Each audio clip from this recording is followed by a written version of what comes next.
Audiencia, buenas noches y gracias por sintonizar Estación Siniestra. Esta noche marcaremos el inicio de una época especial, en donde la oscuridad se hace más densa, el frío se cuela por cada rincón, y con este macabro episodio de Premoniciones, damos la bienvenida a Octubre de Horror, un mes donde lo paranormal puede estar más cerca de lo que imaginas. Así que apaga la luz, sube el volumen, comencemos.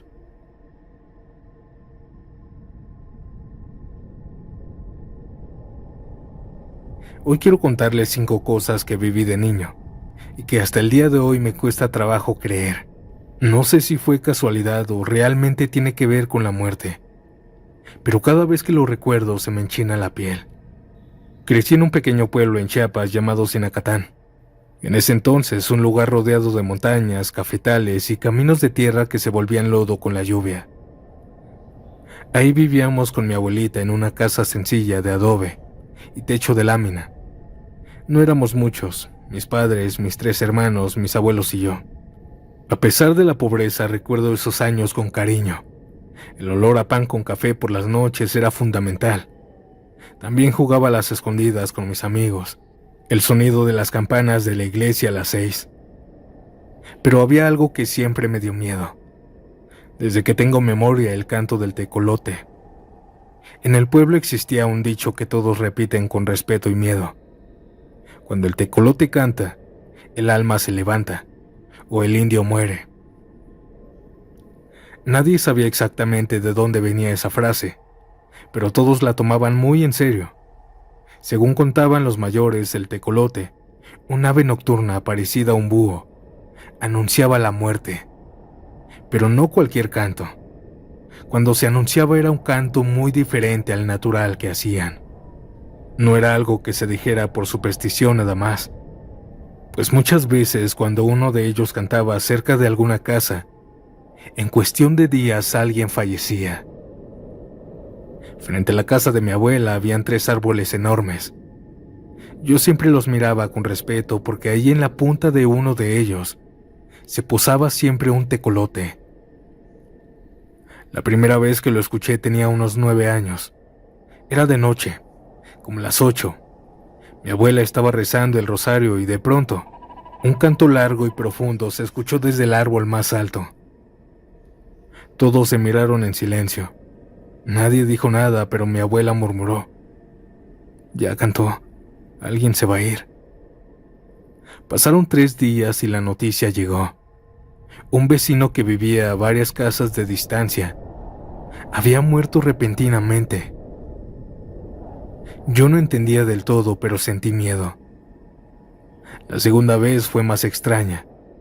Una señora del barrio, Juanita, llevaba meses enferma y todos sabían que no se recuperaría. Una tarde cerca de las 7, mi mamá y yo salimos a comprar pan. El cielo ya estaba oscuro. Cuando pasamos frente a la casa de la señora, escuchamos el aleteo de algo. Miramos arriba y ahí estaba. El tecolote voló desde la nada y se posó en un árbol justo al frente de su ventana. Cantó 3 veces. Alguien que estaba cerca de nosotros dijo en voz baja: «Ya viene por ella». A los 2 días amanecimos con la noticia de que Juanita había muerto. Una tercera vez lo escuchamos cuando murió el maestro Ramón, un hombre querido en el pueblo. Aquella noche todos cenábamos en casa cuando el canto sonó más fuerte que nunca. Era como si estuviera justo encima de todo el pueblo. Mi abuela se asustó y dijo: «Ese canto no es para cualquiera». A la mañana siguiente avisaron en la escuela que el maestro había fallecido de un infarto durante la madrugada. La cuarta vez todavía más inquietante fue. Mi tío Pedro había salido de viaje y no sabíamos nada de él. Una noche con el viento, con una ligera brisa y con un silencio pesado, el tecolote volvió a cantar. Esta vez no se posó en ningún árbol. Simplemente voló en círculo sobre la casa y después bajó al patio, y su canto sonó como un lamento. Mi abuelita salió enojada al patio con una escoba y lo corrió. Pero 3 días después llegaron noticias desde San Cristóbal. Mi tío había fallecido en un accidente en su tráiler. Se volcó en un barranco. La última vez que lo escuché fue la que más me marcó. Una vecina, a la que todos llamaban la tía, estaba fuerte y sana. Nadie imaginaba que algo pudiera pasarle. Una noche cualquiera el canto del tecolote rompió el silencio del pueblo. Y esta vez no fue 1 ni 3, fueron 7 cantos seguidos. Eso no es normal, dijo mi abuela con el rostro pálido. Al día siguiente la tía cayó gravemente enferma, y en menos de 2 semanas la muerte se la llevó. Con el paso de los años dejé Sinacatán, crecí y formé mi familia, y ahora vivo en la Ciudad de México. Muchas veces pienso en esos días y en aquel canto que siempre anunciaba algo que nadie quería oír. No sé si fue casualidad que el tecolote apareciera cada vez antes de una muerte, o si realmente hay algo más allá que no entendemos. Esta fue mi historia, audiencia. Buenas noches.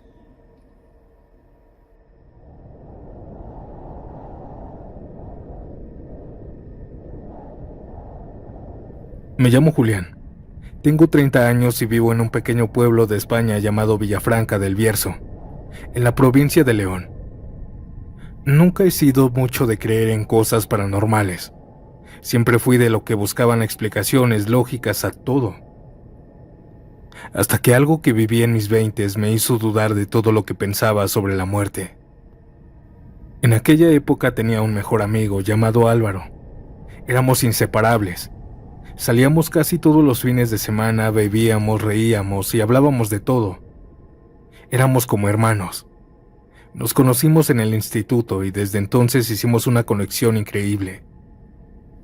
Pero de pronto, de un día a otro, todo comenzó a volverse extraño. Una ocasión, cerca de la medianoche, yo estaba en mi departamento, preparándome para dormir.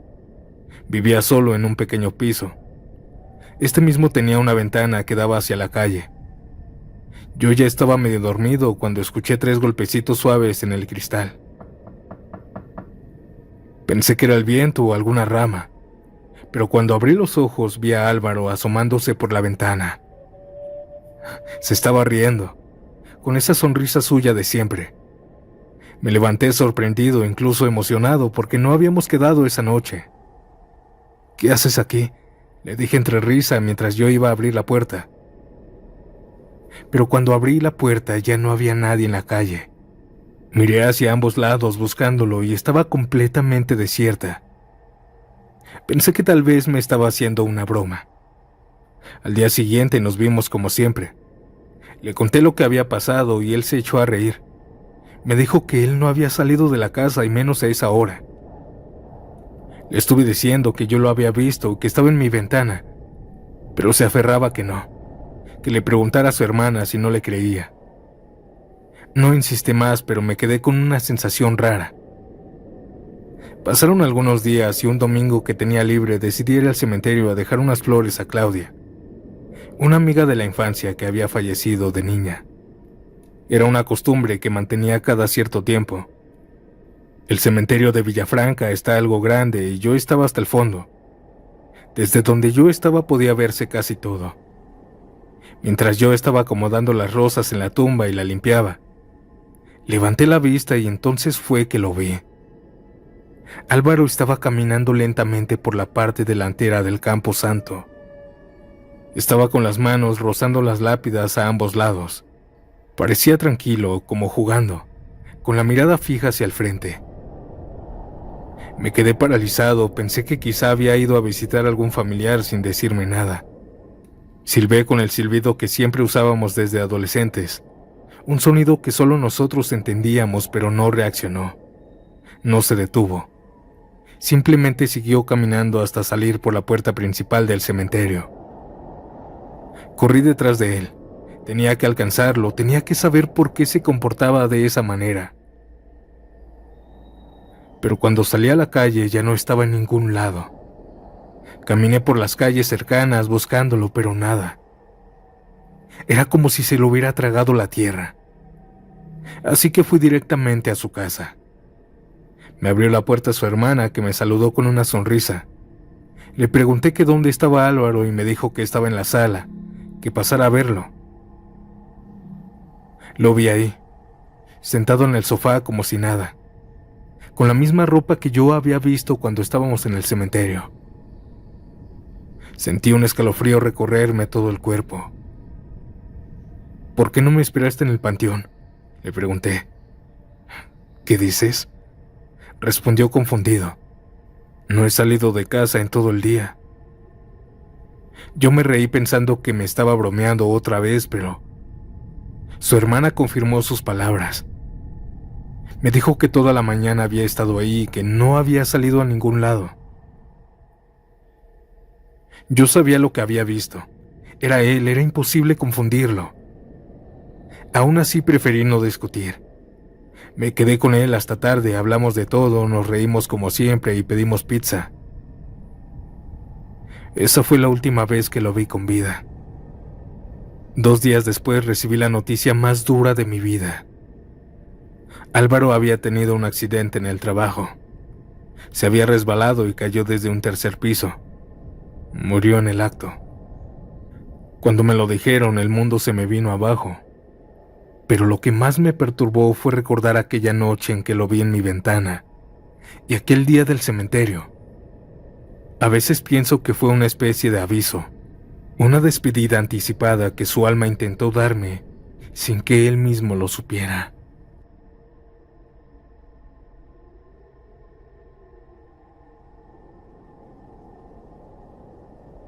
Me llamo Daniela, y esta es la historia de cómo mi abuelo empezó a ver a mi abuela fallecida semanas antes de irse con ella. No quiero adornarlo ni exagerar. Voy a contarlo como pasó en nuestra casa. Vivíamos varios en la casa de mis abuelos. Mis papás, mis hermanos, unas tías, mis primos y yo. Era una casa sencilla de 2 pisos. Abajo estaba la sala con un sillón que ya pedía cambio, la mesa al centro y al fondo la cocina.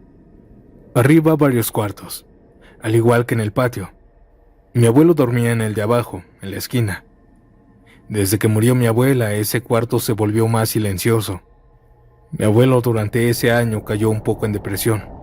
Ya casi no hablaba con nadie. Pero antes de llegar a lo raro, les cuento un poco de ellos dos, porque lo que pasó tiene que ver con su historia. Mis abuelos se conocieron afuera de un cine en los años 60. Mi abuelita se llamaba Susana, aunque mi abuelo siempre le decía mi Susanita. Ella estaba formada para ver una película con sus amigas. Era una tarde lluviosa. Mi abuelo iba pasando, no traía para el boleto, solo iba para el camión.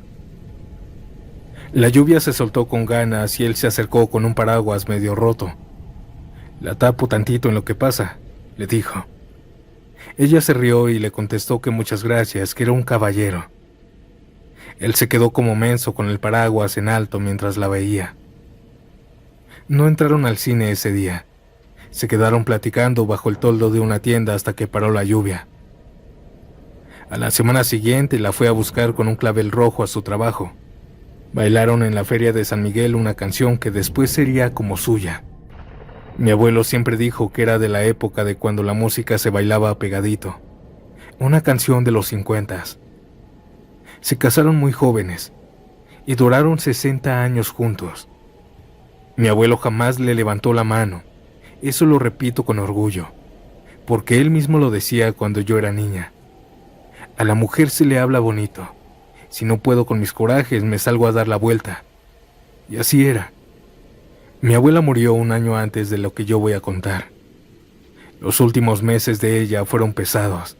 Hospitales, recetas, caminatas cortas por el patio para que le diera el sol. Mi abuelo quedó hecho polvo cuando ella ya no estuvo. Lloraba bajito en la cocina, con la taza de café en la mano. A veces se le olvidaba comer. A veces prendía la tele solo para oír voces. Pero también hacía cosas que daban ternura. Ponía esa canción, su canción, y la tarareaba mientras lavaba los trastes. Decía que así no se le olvidaba la voz de ella. Unas 6 semanas antes de que él falleciera, empezó todo. Era una madrugada. Como eso de las 3, de repente escuchamos que mi abuelo gritó desde su cuarto: vengan, vengan rápido. Todos pensamos que se había caído porque ya le fallaban las rodillas. Mi papá y yo corrimos hacia él. Abrimos la puerta sin tocar y lo encontramos. Sentado en su cama, pero no estaba lastimado. Sonreía, tenía los ojos brillosos como un niño que guarda un secreto. ¿Qué pasó, abuelo?, le pregunté asustada. Me despertó mi Susanita. Ay, qué bonita se ve, mi amor. Igualita que como la conocí. Lo dijo con una sonrisa en su rostro. Dijo que también le aclaró Susanita que no se asustara, que ya no le iba a doler nada, pues para ese entonces a mi abuelo le habían detectado una enfermedad terminal. Esa noche nos quedamos callados. Mi papá le tocó la frente y mi tía le tomó el pulso, todo normal. Pero mi abuelo seguía contento. No lo habíamos visto así desde hace mucho. Pero mi tía le dijo que quizás solamente era un sueño, que se acostara otra vez a dormir. Mi abuelito entusiasmado dijo que si fue un sueño que ojalá se repitiera. Nos regresamos a dormir con el susto y con la idea de que solo había soñado. Al día siguiente mi tía le dijo que no asustara, que esas cosas no se decían porque luego uno las jala. Él sonrió y esa noche volvió a hablar de ella, y la siguiente también. No lo gritaba ya. A veces lo escuchábamos a las 2 de la mañana conversando bajito, riéndose. Yo tengo el cuarto de al lado, así que oía su voz clara, como si estuviera al teléfono con alguien. Decía cosas como, ¿te acuerdas de la feria? O todavía guardo tu pañuelo, Susana. Me daba alegría escucharlo reír, porque ya no estaba llorando por ella. Pero también me ponía nerviosa, por la salud mental de mi abuelo. Pero empezaron a pasar detalles raros, de esos que uno puede explicar, pero que sumados ya no dan tanta explicación.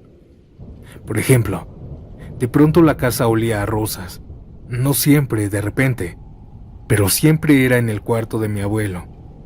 Al salir o al bajar de la escalera te pegaba ese olor fuerte. Mi tío dijo que quizá alguien había dejado abierto un aromatizante. Buscamos, pero no había nada. Los días siguieron y escuchaba yo a mi abuelo. Una noche yo ya estaba por dormirme. Oí que en el cuarto de mi abuelo sonaba música bajita, esa misma canción que ambos tenían. Me quedé en la puerta, sin entrar. Solo escuchaba los débiles pasos de mi abuelo por varios minutos. Al día siguiente, en el desayuno, mi abuelo lo dijo como si fuera lo más normal. Anoche bailé con tu abuela. Me pidió que pusiéramos nuestra canción y lo hice. ¿Y con quién bailó?, preguntó mi hermano medio en broma. Con tu abuela, ¿con quién más?, respondió él y se rió solito. No insistimos.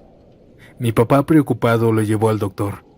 Le revisaron azúcar, presión, todo. Le dijeron que todo estaba bien dentro de lo que cabe, que los sueños con la esposa era parte del duelo, que podía tomar una pastilla para dormir más profundo. Mi abuelo la aceptó, pero yo creo que no se la tomaba, porque seguíamos oyéndolo platicar en las madrugadas. Un par de veces lo sorprendí en la cocina preparando 2 tazas de té. Dejaba una al frente de la otra, en la mesa. Yo le decía que bastaba con una y él sonreía. Es que tu abuela toma el té más caliente. Hay que dejarle su taza. Dejaba también un plato con 2 galletas Marías como a ella le gustaban. Eso sí me enchinaba la piel. Pero después le creí. Una noche mi abuelo se puso grave y lo tuvieron que llevar al hospital. Todos se fueron excepto yo, pues me quedé a cuidar la casa. Ya eran como las 11 y yo estaba en mi cama, cuando de pronto escucho que el ropero del cuarto de mi abuelo se abrió. Sé que suena raro, pero todos conocemos los ruidos de nuestras casas. El rechinido del ropero es muy particular, pues es rígido, no se abre solo. Y a los pocos segundos, la puerta volvió a cerrarse despacito. Me quedé tiesa. No oí paso, solo el cierre, como si alguien hubiera sacado algo. Esa ocasión mi abuelo regresó 2 días después ya un poco mejor. Pero mi abuelo empezó a hablar de fechas. Dice tu abuela que ya casi. Comentó una tarde. Nadie le contestó. En la cena de un jueves, ya no nos habló en claves. Susana va a venir por mí en estos días. Quiero que si están despiertos no lloren, por favor. Fue un momento incómodo. Nadie supo qué decir. Mi tía rompió la tensión preguntando si quería más comida. Yo le toqué la mano. Me sonrió. Le pregunté que si le daba miedo, pero me dijo que no, que le dio más miedo cuando ella se fue. Esa noche antes de dormirme, no sé por qué me puse a rezar. No soy de rezar mucho, pero lo hice. Me dormí tarde, mareada entre la idea de que todo eran sueños y la posibilidad de que no. Me desperté a las 5 de la mañana con escalofríos. No fue un ruido, fue como una alarma en el cuerpo. Fui al baño. Al salir, me quedé un segundo parada en el patio. Había ese olor a rosas, más claro que otras veces, más fuerte. Toqué la puerta del cuarto de mi abuelo. Abuelo, ¿estás bien? Se quedó en silencio. Toqué otra vez, pero nada. Abrí. Todo estaba a oscuras, excepto por el radio que estaba prendido, y sonaba la música, aquella música que ellos tenían, muy bajita, ya que el aroma a rosas era fuerte. Mi abuelo estaba en su cama, medio de lado, con la cobija hasta el pecho. La mano izquierda la tenía extendida, como cuando invitas a alguien a levantarse. Tenía una sonrisa chiquita en el rostro. Le hablé, pero no respondió. Grité. Empecé a llorar y a pedir ayuda. Llegaron todos corriendo. Mi papá intentó reanimarlo, le habló fuerte, pero nada. Llamamos a emergencias, llegaron rápido y confirmaron lo que ya sabíamos. Mientras todo eso pasaba, la música se repetía una y otra vez. Nadie se dio cuenta en ese momento. Solo recuerdo de que en algún momento de la tarde nos percatamos. Ese olor tremendo a rosas se fue yendo también, como se va un perfume cuando abres la ventana. No voy a mentir, me dolió. Lloré días enteros, pero al mismo tiempo no sentí ese hoyo negro que sentí con mi abuela. No me gusta vender esto como un milagro, ni como un cuento. Para mí fue mi abuelo despidiéndose a su manera, y mi abuela cumpliendo lo que siempre hicieron: venir por el otro cuando ya era hora. Si fue la mente, si fue el amor, si fue algo que no entiendo, da igual. Yo estuve ahí y lo viví. Mi abuelo presintió su muerte.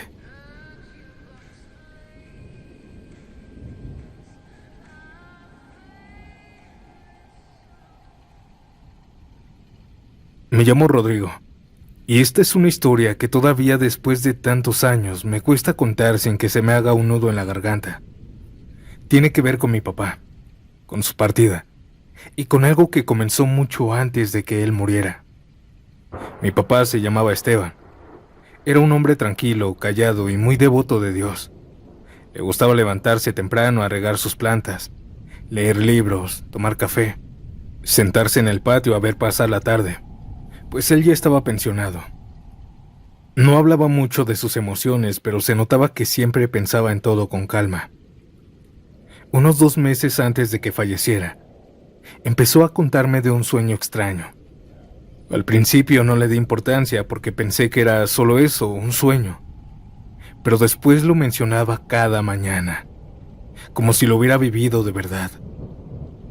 Me decía que volvía de nuevo a soñar con ese jardín hermoso, un lugar enorme lleno de flores, y un sol brillante que no quemaba, que todo estaba tranquilo, solitario, pero que había alguien más ahí. Un hombre alto, flaco, con ropa blanca como de manta, y sin zapatos. Él caminaba despacio, siempre hacia él. La primera vez que me lo contó, el hombre estaba muy lejos, apenas un punto al fondo de aquel jardín. Pero con el paso de los días que cada vez hablábamos me decía lo mismo, que ahora lo veía mucho más cerca. Aquel sueño se volvió parte de nuestra rutina. Por las mañanas, mientras yo lavaba los trastes o hacía algo, hablábamos del hombre del jardín, como si fuera alguien real. Al principio lo decíamos como risa, pero después, cuando noté que mi papá ya no soñaba otra cosa, empezamos a preocuparnos mi mamá y yo. Una noche estábamos viendo la televisión en la sala, el noticiero de siempre, cuando me dijo sin apartar la vista de la pantalla: «Ya casi está frente a mí». «¿Quién?», le dije. «Ese hombre. Cada noche está más cerca. Creo que me quiere decir algo». No insistí más, pero esa frase me quedó dando vueltas en la cabeza. Los días siguieron con normalidad. Papá regaba sus plantas por la mañana, ayudaba a mi mamá y en las tardes se sentaba a ver los atardeceres. Pero algo en él había cambiado. Estaba más tranquilo que nunca, como si ya no tuviera ninguna preocupación. A veces lo veía cerrar los ojos y sonreír sin motivo alguno. Una tarde de sábado, mientras tomábamos algo, me dijo con voz serena: «Creo que ya me está esperando. Ya me dijo aquel hombre que debo irme. No le digas nada a tu mamá, por favor». «¿Quién?», le pregunté con un nudo en la garganta. «No lo sé. El hombre del jardín». Yo no quería creerlo, pero dentro de mí sabía que algo estaba pasando. Audiencia. Una semana después mi papá falleció. Fue inesperado, pues no tenía nada.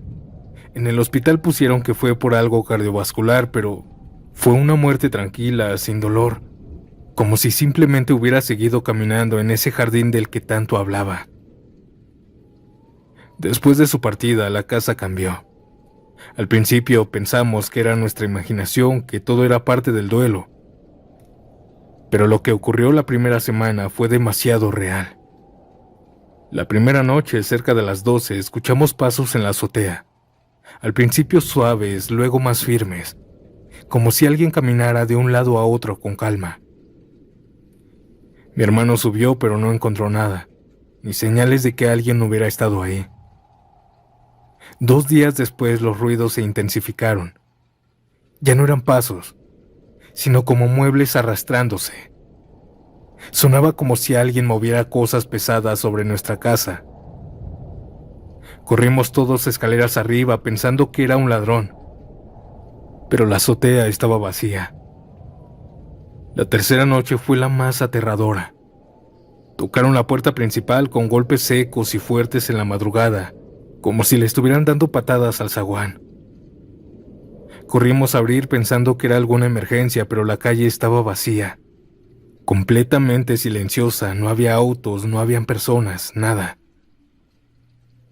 Luego en esos días también comenzó lo del perro, el perrito de mi papá. Era alegre, juguetón, pero después de su muerte cambió por completo. Todas las noches a las 9 en punto, se sentaba frente a la puerta y comenzaba a aullar con un sonido profundo y triste. A veces rascaba la puerta como si quisiera entrar. Otras solo se quedaba ahí mirando fijo hacia adentro. Esto se repitió durante 7 noches, pero después todo cesó.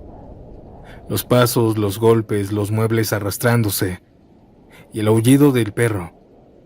Todo se detuvo de repente, como si aquello que había venido ya se hubiera marchado. Hoy, cada vez que visito la casa de mi papá, la siento distinta, como con una vibra extraña. Por alguna razón, el cuarto de mi papá siempre está más frío que el resto de la casa. No sé si fue una premonición, un aviso del más allá o simplemente el modo en que el alma se prepara para partir. Pero cuando pienso en ese jardín luminoso y en aquel hombre de blanco que se acercaba lentamente cada noche, me gusta creer que no fue miedo lo que mi papá sintió, sino consuelo, y que cuando el momento llegó, simplemente caminó mi papá a su encuentro.